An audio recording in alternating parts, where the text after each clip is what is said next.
Absolutely, Madam Chair. Tom, are you ready? Yes, we are ready. Good morning. Welcome to the Board of Supervisors. Please stand if you can and join us in the pledge. I pledge allegiance to the flag of the United States of America and to the republic for which it stands, one nation, under God, indivisible, with liberty and justice for all. Thank you.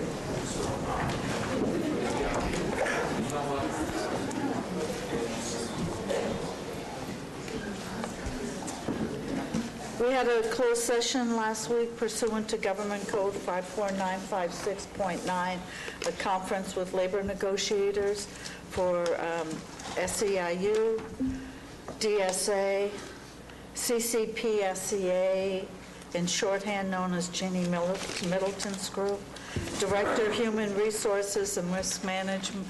With the Director of Human Resources, there is nothing to report. We had also a closed session, 54956.9, conference with legal counsel, existing litigation, 3 cases, Michael Nemi, Michelle Nemi versus the County of Calaveras, Superior Court Case CV 35775, CV 35721, CV 36297, resulting as follows. The board authorized an appropriation to County Council, professional and specialized service with a drawn contingency of $75,000 to pay for litigation costs in the 3 pending Nemi versus Calaveras cases. It was moved by Tryon, seconded by Walensky, approved by Tuffanelli, Walensky, Tryon, Callaway, with a no by Thomas. I'd like to move to the consent agenda. These items are normally routine, non-controversial, unless a member of the board, staff, or public would like to pull a consent agenda item. May I have a motion, please? Move the consent calendar. I'll second. Move and second. All in favor? Aye. Opposed? Passes on a 5-0. Thank you. You can continue talking till 9:10. Okay, now full house. Anticipate getting money back here. And if they do get a lot of money ahead, it's a shame to take it from them because you put them right back. Let them get ahead. I want to move to public comments. If anyone has an item they'd like to address to the board not on the agenda, I'd appreciate it. Thank you.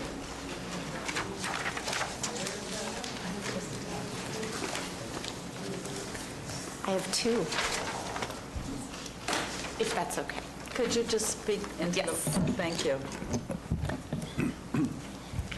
It's your time.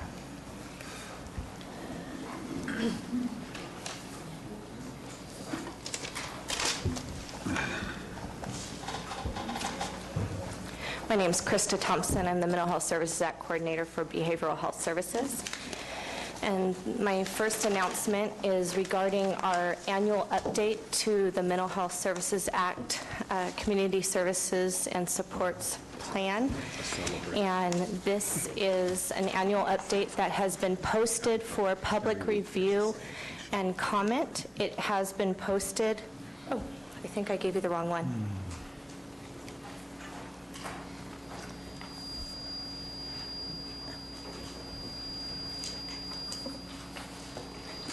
It has been posted on calaveras.networkofcare.org. A hard copy can be requested from me directly by calling 754-6525.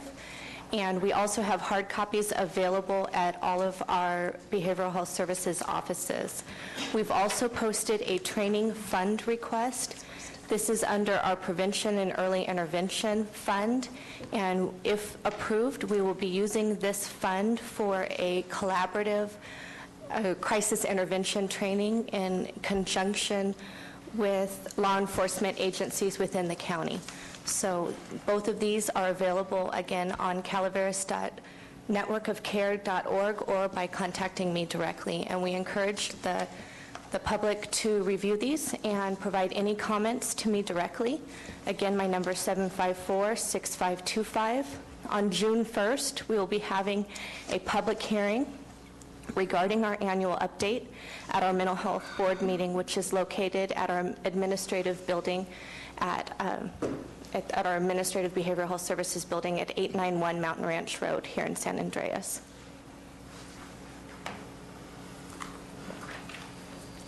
My second announcement, a little bit more fun. We'd like to let both the board and the public know that May is Mental Health Month. And so Calaveras County Behavioral Health Services will be hosting several special events throughout the month of May in celebration of this very special month. The Living Room, which is our consumer-run clubhouse, is normally open Mondays from 10 a.m. to 2 p.m. We'll be hosting additional hours during the month of May in order to host a special webinar series each Wednesday from 2 to 3 p.m. This series will begin this Wednesday, May 5th, with a webinar called Understanding Depression. May 12th will be Understanding Anxiety. May 19th, Understanding Psychosis, and the last webinar will be on May 26th, Understanding Substance Use Disorders. The Living Room is located in our Behavioral Health Services Annex, and that's at 373 West St. Charles, Suite E, and that's next to the Pizza Factory in Umpqua Bank in that center there. Behavioral Health Services also hosts a drop-in day every other Friday from 10 a.m. to 3 p.m. And this is open to our consumers, their family members, and really anyone in the public who's interested in mental health. And during May, these will feature training on the department's educational website, that calaverasnetworkofcare.org that I mentioned earlier. And on that website, we have an online wellness recovery action plan tool, and it's a really great tool to learn how to overcome our own personal barriers to mental health. And anyone who's interested in stopping by, consumers, their family members, or anyone interested, can learn how to complete their WRAP plan online, and in exchange for doing so, we have a very special prize. So Drop-In Day is located, again, at our Behavioral Health Services Clinic, which is at 891 Mountain Ranch Road. It's the last modular building to the right of the Red Barn entrance. So we'd like to invite all in the community to join Behavioral Health Services in celebrating Mental Health Month during May. Particularly in these tough economic times, all can benefit from the reminder to live your life well. That's this year's theme. And to take action towards wellness recovery. Behavioral Services is available to anyone in crisis all year long and is an ongoing resource regarding mental health. And I also wanted to note that the 6th of May is Children's Mental Health Month. Is Children's Mental Health Day, so keep that in mind as well. So are there any questions? Krista, on the webinar, is that something that people have to be at your location to see? Or Yes. can they do it from, okay, Yes. remote locations? Okay, thank you. Thank you. Good morning, George Fry.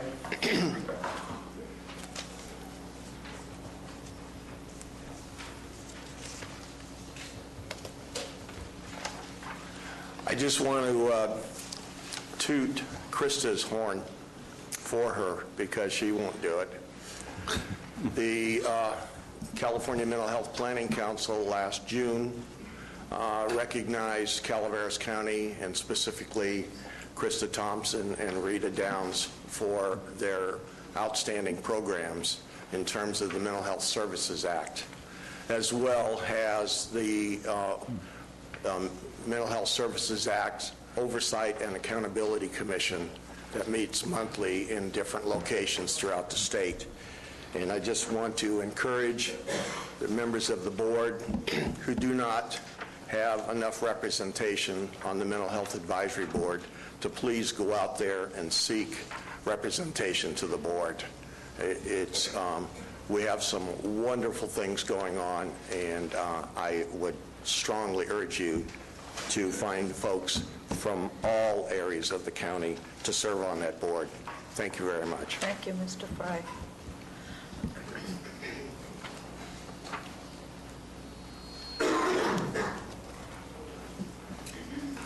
Good morning. My name is Ron Randall, and I'd like to address this survey that I brought to you last week and ask you to look at. I think this Valley Springs... Oh, then you just brought... Okay, so I know what you're talking about. I think the Valley Springs Land Use and Circulation Questionnaire is very discriminatory for several reasons. Number one, the Calaveras Council of Governments abandoned the stakeholders, leaving the impression that we, the stakeholders, approved of this survey. Number two, the Calaveras Council of Governments printed erroneous comments about parcels. Number three, in some cases, the Calaveras Council of Governments didn't give the whole story.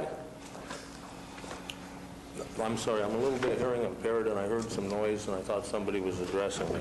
Well, the Valley Springs community plan's being addressed on item 11, so I'm assuming that you wanted to say something that was different outside that. No, I just wanted to address this pamphlet that I gave you. I might have other comments about the community plan Okay. later, but Please this is just proceed. addressing this, if Okay.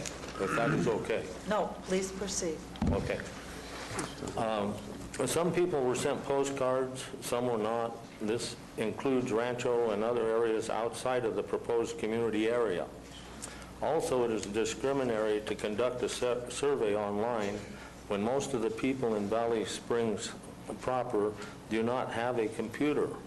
My wife, who has taught in Valley Springs for 16 years, cannot recall one student who has a computer that lives in the township of Valley Springs. This is discrimination by income level. Have we no shame? Only selected owners receive postcards, keeping even some landowners from expressing their opinions. If you would go to page 1, the second paragraph, it says, I challenge this sentence as being false. I am wrong. If I am wrong, I will apologize. The sentence I'm referring to is, you are invited to submit one questionnaire per person. Duplicate responses will be discarded. I don't believe they have the capability to do that or know who is voting online. And if they do, what if there's 3 people in the house that have the same opinions who would like to express them on the same computer? How are they going to? That's discrimination if they eliminate those people.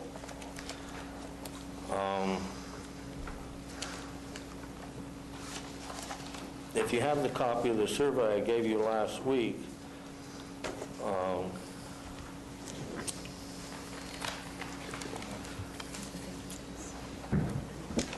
please remove pages pages 36 through 41 and throw them away, as I am told this is not legal. Now moving on to survey number 2, the Paloma Road Industrial Area questions.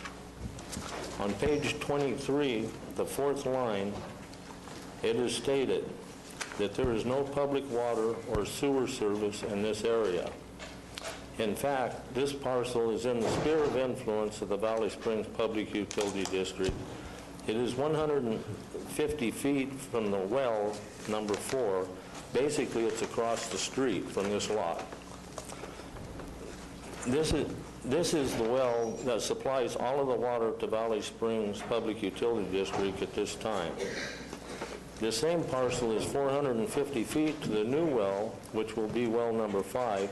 It has not been tied into the existing main well yet, but has to get to well number 4, so it also will be within 150 feet of this said parcel. The manager of the Valley Springs Public Utility District said if I applied, that they would serve because it is in their sphere of influence. I would just have to pay for the infrastructure costs to get the sewer there. last sentence in the first paragraph, it says an unclassified parcel of this size includes accepted farming practices and single-family use.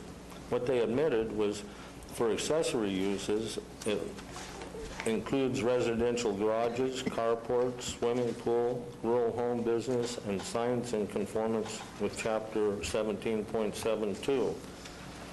That is all I'll address concerning this right now. Thank you for your consideration. If anyone has any comments on the Valley Springs Community Plan, we will be hearing that this morning as item 11. So, yes. Hello, good morning. My name is Tanya Dowson, and I'm from Burson. And I just wanted to comment on the community planning meetings in general. I've been attending the county planning meetings ever since I found out about the general plan update a few months ago. Our county officials hired facilitators to lead some of these general plan meetings. I have not heard the facilitators begin so much as one community meeting with the Pledge of Allegiance. It appears that they would rather the community not be reminded of the liberty and justice our government was established to secure. At one of these meetings, the facilitators presented a map and instructed us to look at the map as a blank slate and envision how we would like to see our community. Our private property is not someone else's blank slate on which others can plan their dreams. The facilitator argued that the people had voted on these maps and that America is supposed to be a democracy. America is most definitely not a democracy. In a democracy, a popular majority can take away the rights of an unpopular minority. Throughout history, democracies have consistently ended in tragedy. America is a republic governed by law that is anchored in the principle that our inherent rights to life, liberty, property, and the pursuit of happiness are unalienable. They are not subject to the whims of government official or popular majorities. The Founding Fathers knew that respect for and protection of our rights of life, liberty, and property were key to maintaining peace in the community and achieving prosperity. The founders wrote a constitution to establish a government that would receive limited power from the consent of the people, and that limited power it received was for the express purpose of securing our inherent rights. The Constitution was written to keep the government from prancing all over our rights. When I saw the vote on April 20th, my heart sank because I recognized immediately what was going on. I saw the same thing happen in Santa Cruz when I was a child. In Santa Cruz, the Board of Supervisors overstepped their constitutional bounds and rezoned property as timber land preserve without justly compensating the property owners. I saw firsthand the aftermath of the supervisor's decision, which literally shattered lifelong dreams and destroyed lives. I vowed that my property taxes would never go to a socialist county like Santa Cruz County. And now I see similar policies being implemented here in Calaveras County. I would like to caution county officials that when you fundamentally transform our government into a bigger, more expensive government than intended in the Constitution, you not only negatively impact the people of this generation, you negatively impact lives of generations to come. Thank you. Thank you.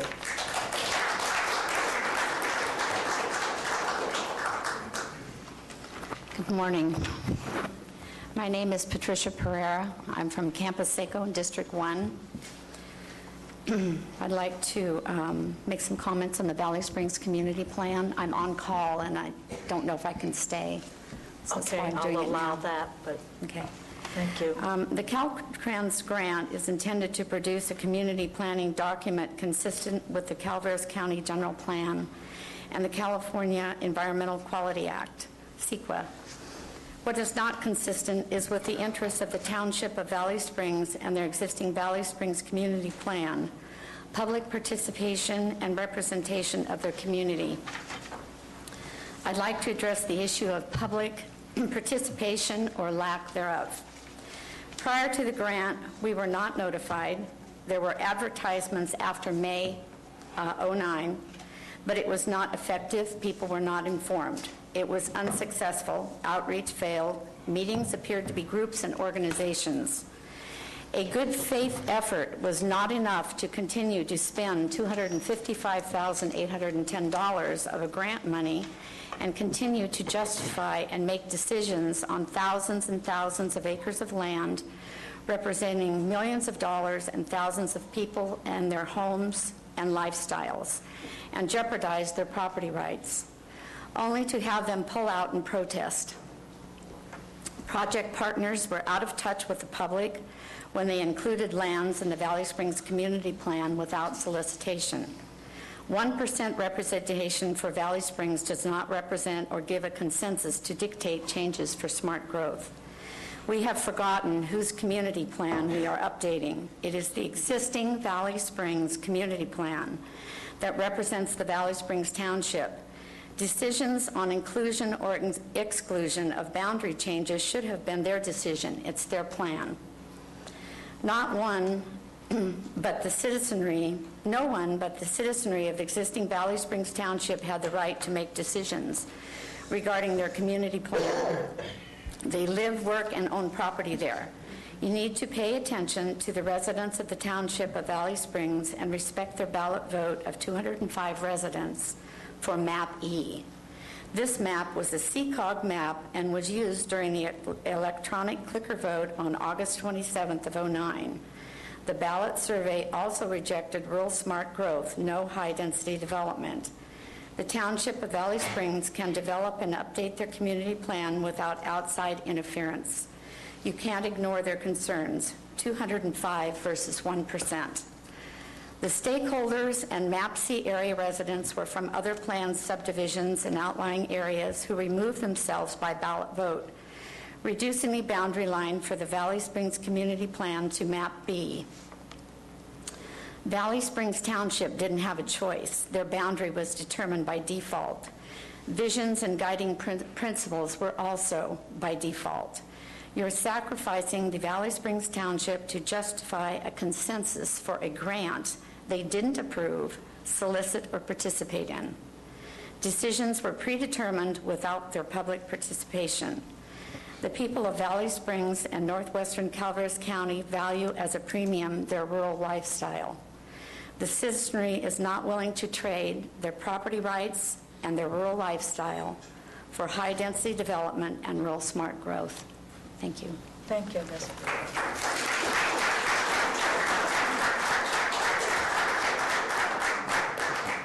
This is public comment on items not on the agenda. Valley Springs is on the agenda. Are there any comments on items not on the agenda?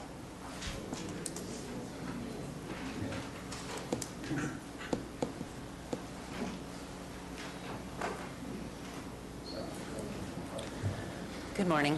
I'm Nadine Robertson. I'm an in-home health care provider for my daughter. I'm Nadine Robertson. I'm an in-home health care provider for my daughter. In December, I had a lot of problems with my daughter. Mentally, she was not here. The doctor I was taking her to screwed up her medicine royally. I took her into the hospital. Never got help there. It was a disaster. They called the sheriff's department. Luckily, I knew some of the sheriffs that was in there, and I told them, I'm not getting help at the hospital. I will take her home. I also called my health care person that comes out and interviews us, tells us how many hours we can get, and I told her we have 24 hours that I have with my daughter. Could I get some more hours paid to me? Because I was up 24 hours a day with her. She says, no. I also went to mental health. Can I get help there? No. I didn't get no mental health there because they says she wasn't able to get any. And I says, you know, I can't understand that. She has mental problems right now because of her medications. They would not help me. So I feel that the in-home health care providers in this area is cut very short on their hours here in this county. And I feel that we all need a raise to take care of our persons that we love so much, but all they want to do is put them in a state hospital, which they've done away with. So therefore, you can't put them in there, and no one else wants them. So if it wasn't for us taking care of our loved ones, I don't know what this world would be coming to. And I feel that all home health care providers need an applause for what they do. Thank you. We agree. Thank you. Ma'am, I'd like to ask you a question, if you could come back to the podium. My understanding of the IHSS program is that it affords people who disagree with the hours allotment a right of appeal and a fair hearing on it. I asked for help from Melody, and she would not help me. What I'm asking is, are you aware of your right of appeal, and have you asked to exercise that? That's what I asked to have her help me. I see. And she did not. Mental health would not help me also. So I'm very disappointed with this county. I had to take her down to Sacramento Hospital before I got help. Okay, thank you. Okay.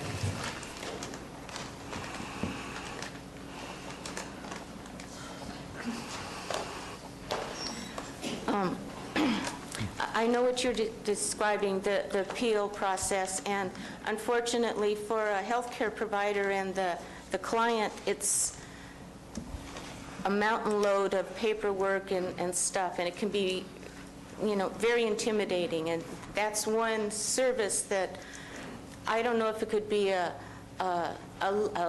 legal services person to help with the forms and that sort of thing, but I understand her dilemma. Ms. Newman, could you just identify? Oh, I'm sorry. Bonnie Newman from Double Springs. I had two topics today. One was a follow-up from last week of the transit survey. And I got up here and I said, we need a way to get out of the county to get to Lodi or Stockton. And hearing some of the objections, it is very expensive. Short of a route all the way there, something in between might be a link between the San Joaquin Transit and the Calaveras Transit at the outskirts, like maybe Linden and Clements, where the transfer of passengers could be made. I have a client who falls in your definition of what it was designed for, a handicapped person who is low income and because of his handicap cannot drive.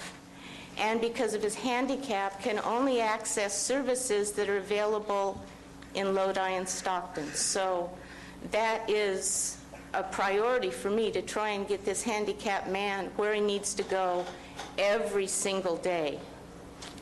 And that, I'll share that with the COG survey people. My second item was in February and March, I attended 6 trainings for IHSS workers on fraud.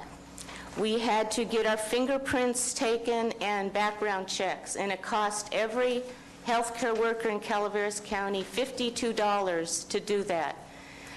That's over $10,000 was taken out of healthcare workers' pockets to pay for our fingerprints and our background checks.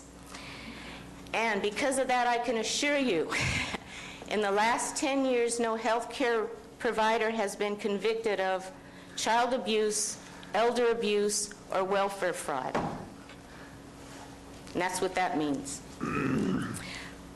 When I sat through these trainings and I looked at every single person that stood in line, I was able to see more than half of the people who are healthcare workers in our county are middle-aged women.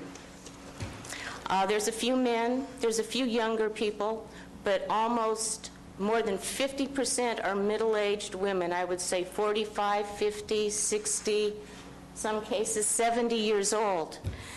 What happens to middle-aged women is we fall apart. Our health care benefits that are available to us are not going to assist us in our needs. A hysterectomy costs about $40,000, considering lab, hospital, anesthesiologist. The health care program the health care workers have will pay, well, I don't know how much it'll pay, $1,500. After all the discounts and what the health care benefits pay, we will be stuck with about a $33,000 bill. That means we'll have to work 6 or 8 more years at our wage to pay for a monumental health care cost, or we'll have to sell everything that we have, anything for the future. You have to spend down before you qualify for Medi-Cal. You can only have $2,000. That's putting us right back where we were trying to hope to get out of, being poor people with no health care. And what we see is a cycle of healthcare workers becoming our own clients, because that's what we do. We take care of people until we're no longer able to, and then we're at the mercy of whatever is available. And as you know, things are becoming less and less. So I'm just saying that in light of, we're going to be talking about contract negotiations pretty soon, and I know everybody's going to be grabbing around for whatever's available, and healthcare workers are direly hurting in many ways. So don't forget us when that time comes. Thank you, Ms. Thank you.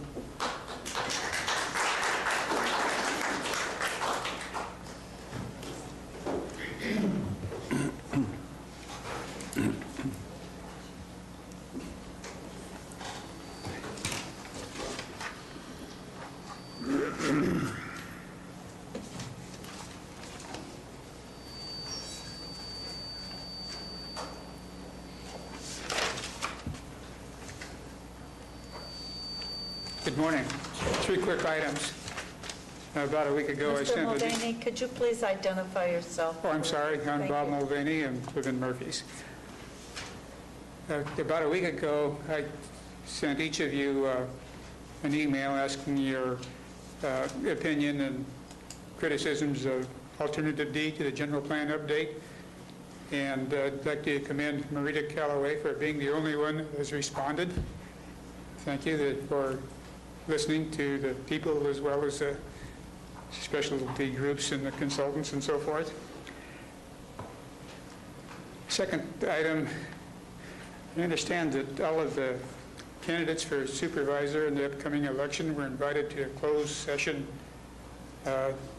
discussion with the CPC, the Calaveras Planning Coalition, and I hope all of the candidates are wise enough to turn this thing down. We don't need any backroom deals. Thank you. Third item, no, this is the main one. A week ago, yesterday, I got a call in the morning about a visioning session that was going to occur in Angels Camp. I hadn't heard about it, but I went.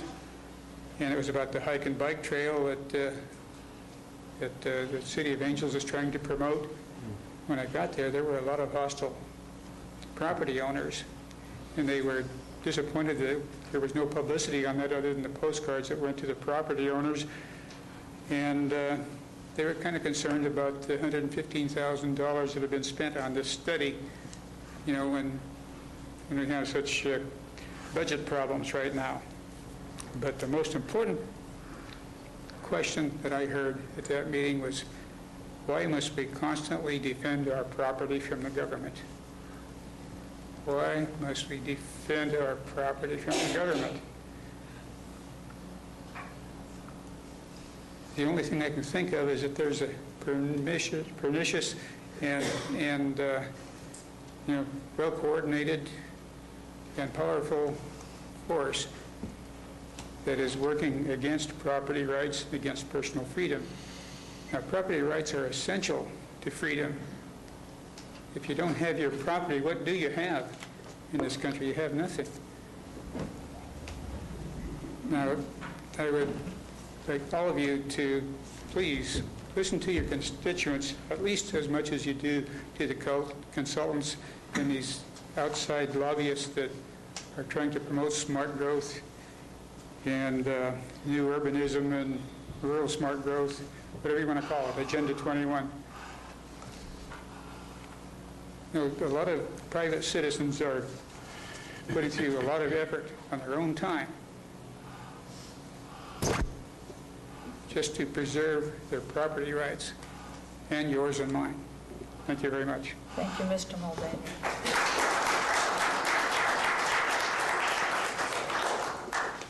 My name is Valentino Passetti from Valley Springs. My wife and I are pretty new here. We've had some experiences. We have real estate, and we've gone through this a few times. But what I'm seeing here as a newcomer is I see the people pulling one way and the council pulling another. There seems to be hidden agendas. It's coming out in everybody. You know, this is what I'm seeing as a pattern. You know, I had a butcher shop for many years, and how well it went or didn't go was up to me as a manager. That's what you people are. And I found out in my meat shop that the more open I opened my books, and the less personally involved I got, and listened to my customers, because we are your customer, okay? The more I listened to my customers, the more successful my business became. What happened was communication opened up. As soon as you lose a communication, you got distrust. It's going to happen. And any kind of rule or restraint you put on properties today is going to affect you because you are also the people. It might not affect you directly, but it's going to affect your kids, grandkids, and they're going to be paying the score for what you do here today or in the next few weeks. I'm a little nervous. I'm not that great of a speaker. The pattern I see is coming from everybody, and it's like the people against the council. Now, if there's a bad breakdown as a business owner, that's my fault. If there's a bad breakdown of communication here, it is your fault. You're the manager. How much personally you get involved, and whenever there's any kind of hidden agendas, that leads to one thing: breakdown of communication, distrust, and nothing works. Everything turns to stuff we put down the tube. We don't want that to live with. Nor do you want to see your kids, grandkids, also affected by these rules of today. They keep getting more and more restraint. We just keep getting more, and it is also on you, because you become a victim of your own actions as well. So it's not just us against you. See, so what comes around goes around. So how successful my business or any person's business becomes is going to come right down to the communication they have with the people and the trust they have with the people. But as a business owner, if I had any kind of hidden agenda, it's going to show. And I'm going to have distrust, and I'm not going to have my customers come back. I'm not even going to be able to talk to them. No communication. If you have no communication, there isn't nothing in this world that will work. And the only way you can really get it is by not getting personally involved, and that is your job as a manager, not to become personally involved and not to have a hidden agenda. Because if you do, you're not representing the people no more. You become too personally involved like a business owner would. It's no different. So the less personally involved you become, the more broadened you start to, you scope out your brain and listen to the people, as well as, if I do this, well, how is it going to affect my family? So if I see communication opening up more, I do know we will see a lot more trust infiltrate into the relationship that the council is now beginning to get with the people, which is not very good. Thank you very much. Thank you, Mr. Passetti.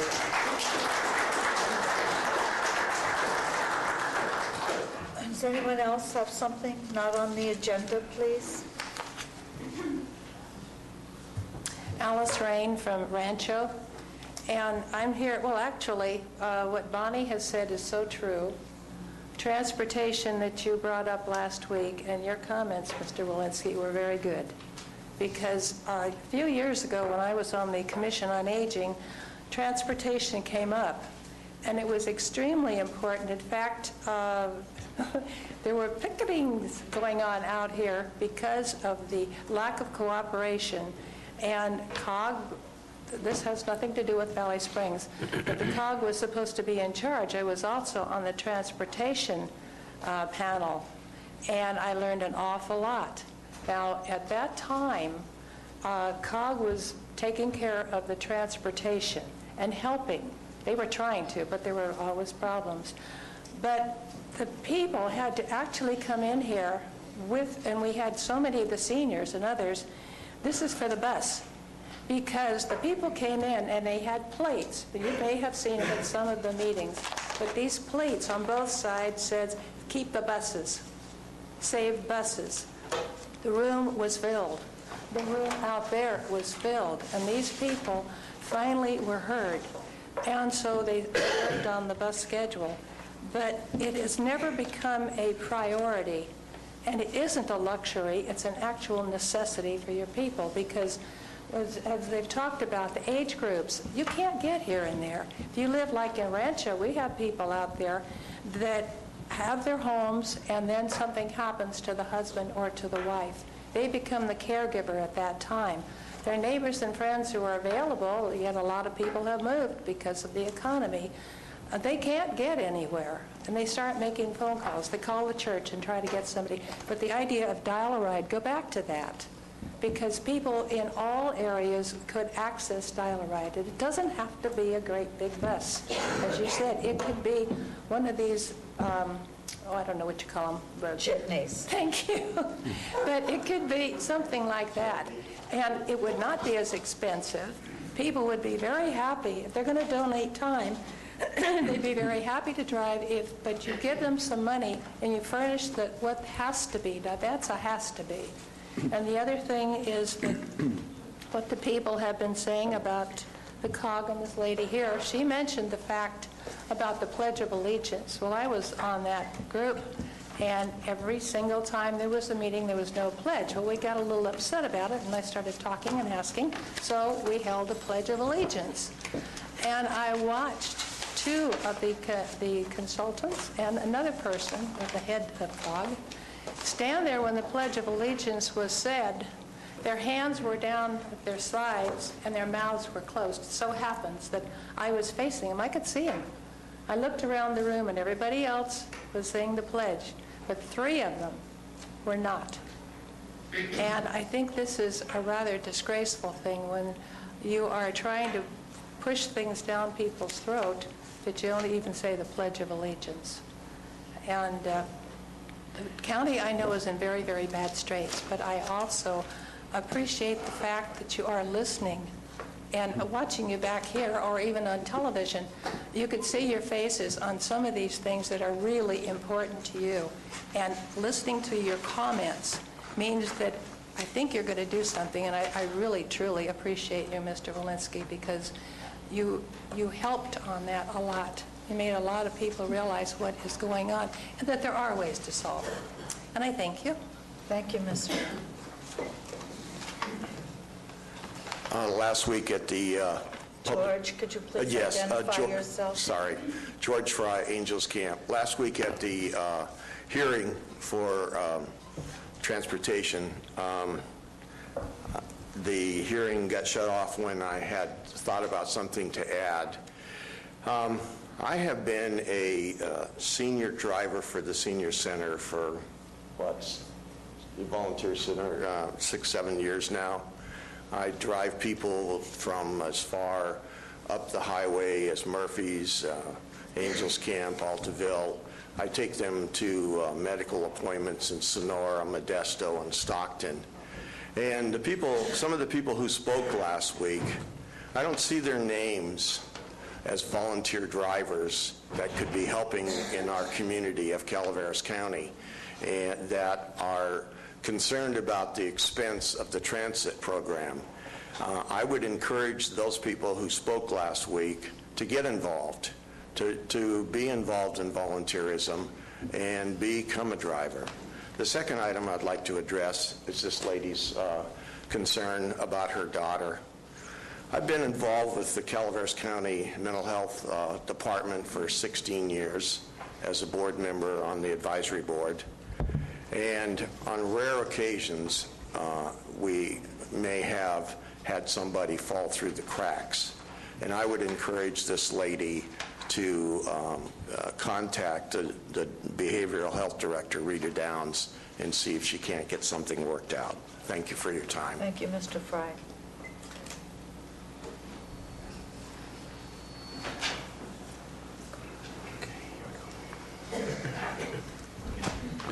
Darren Spellman, Rancho Calaveras. I'm hoping that we're not still going to meetings like this 5 years from now where the continual topic of discussion seems primarily to be about people's property rights being taken away from them. It's disconcerting, at least. As someone who has taught history before, it makes me very proud to hear Ms. Dawson say, as a member of our public citizenry, that she's aware that we live in a republic and not a democracy. That is very true. Most people don't know that. The way that we elect our officials, however, is a form of democracy, and that's known as a representative democracy, where the people tell their representative what they would have done, and that representative goes and votes accordingly based on their constituents' desires. So I hope that we're all aware of these things when dealing with these issues, because it makes a difference in how these things can be handled.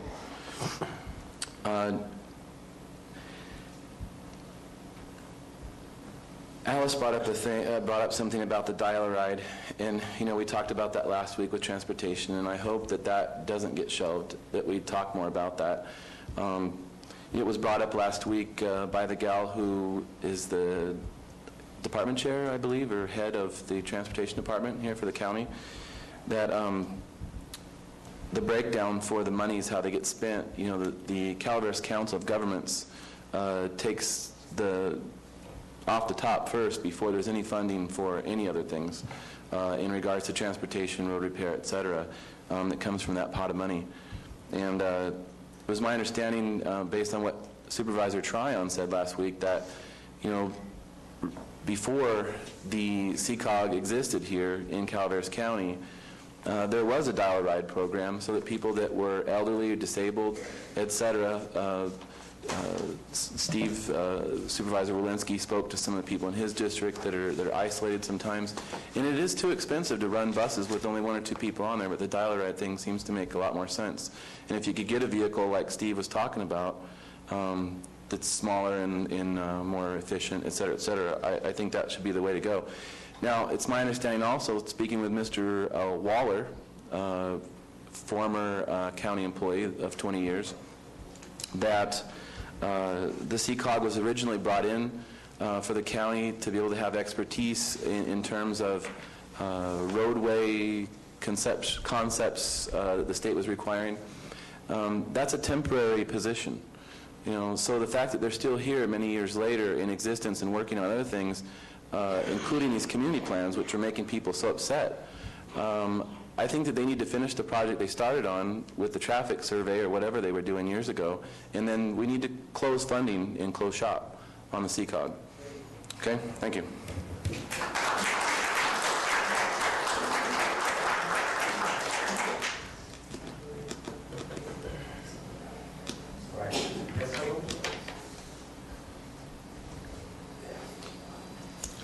Are you coming or going, Del Ordo? It's not to get another. When he leaves, lock the door so he can't come back.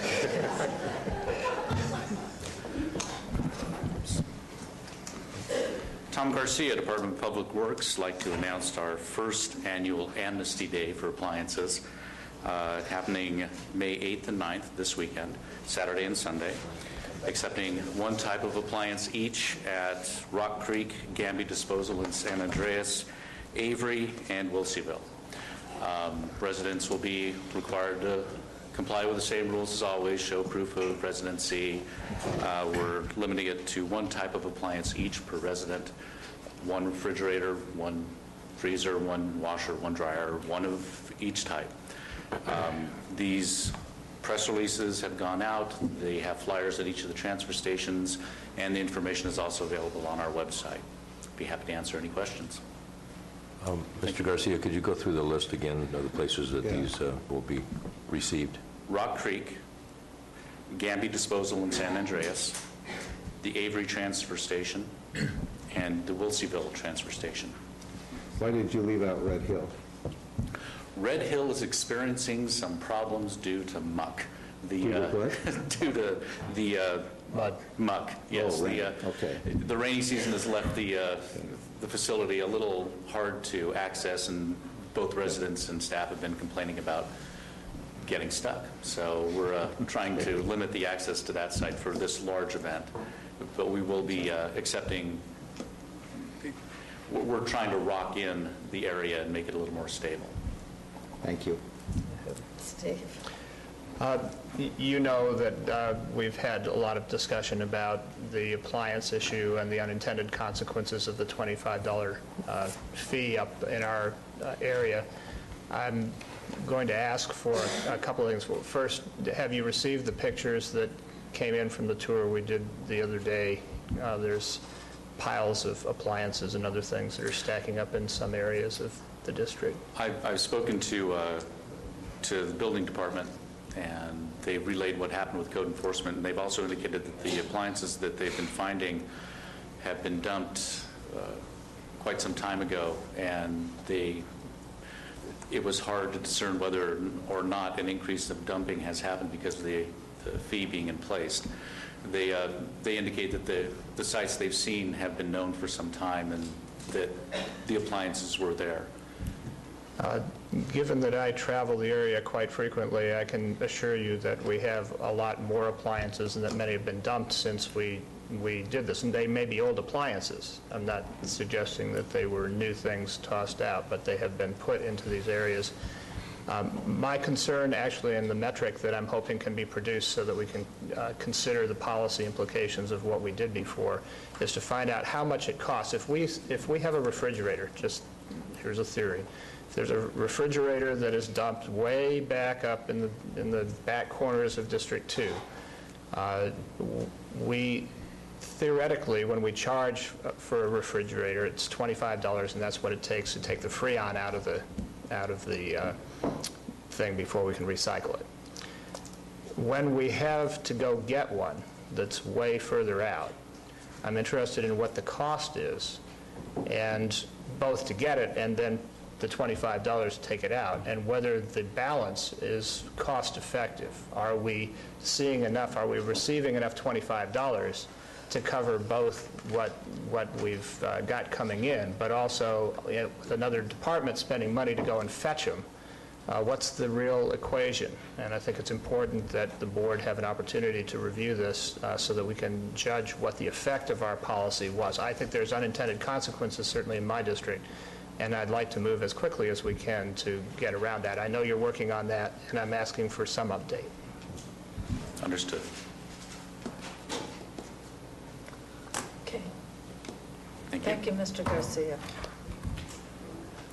Mr. Fry. I apologize for coming back, but I need to address Mr. Spellman's comments. I'm an alternate. Mr. Fry, the comments are to the board, not to Mr. Spellman. Okay, then I'll address them to the board. Fine. I'll give you 2 minutes. Thank you. Prior to the COG, there was a LTC, and the COG has, in this last year, received over $2 million in grants. And so I think the COG is an effective measure of our regional transportation needs here in Calaveras County. And as an alternate member of the COG, I obviously support the COG. And we have 2 members sitting on the Board of Supervisors that are currently on the COG, the chairperson and Tom Tryon. Thank you. Thank you.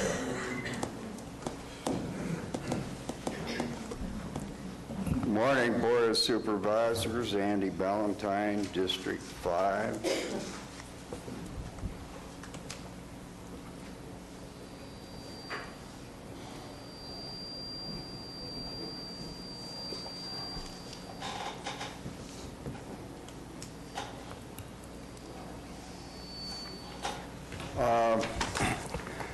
My comments are not going to be specifically on the Valley Springs plan.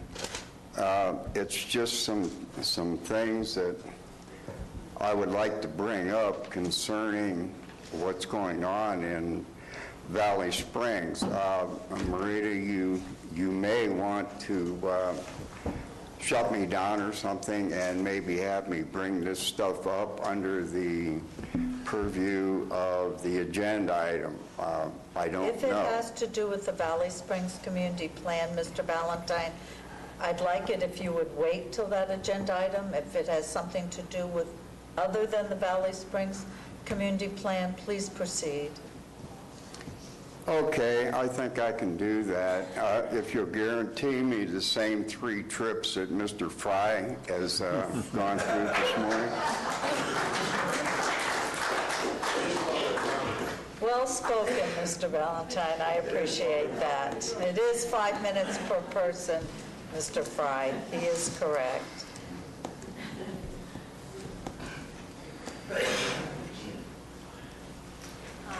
Good morning. My name is Mickey Parks. I'm going to have to ask if I can get permission to read this. I have to leave early. I wish I could stay. Maybe that's unfortunate or fortunate. I don't know which. But it's about the postcards that we received for voting. Okay, so this item is on the Valley Springs Community Yes, Plan. but I I gave the cannot be there. courtesy to Ms. Pereira. I will give it to you. Please proceed. Thank you very much. I received 3 postcard questionnaires, one for my husband and I, and 2 for my college-age granddaughters, who have not attended any public meetings regarding the Valley Springs Community Plan. These postcards were not solicited as we live in Rancho Calaveras. The postcards were mailed as if Rancho was still part of the Valley Springs plan. Rancho voted themselves out of the community plan, and yet were still included in making decisions for Valley Springs. Mr. Somerset stated that the postcards were sent to everyone that wanted to be notified and kept up to date on the Valley Springs Community Plan. Notification is one thing. Voting and making decisions for Valley Springs is another. I don't think it's appropriate for anyone outside the existing Valley Springs boundaries to vote or make decisions regarding land use or zoning. That should be the decision of the landowners in the Valley Springs community. It's an issue of property rights. Thank you very much. Thank you. And I have a comment. Did you want to give Carol? Thank you. That'll be made part of the record.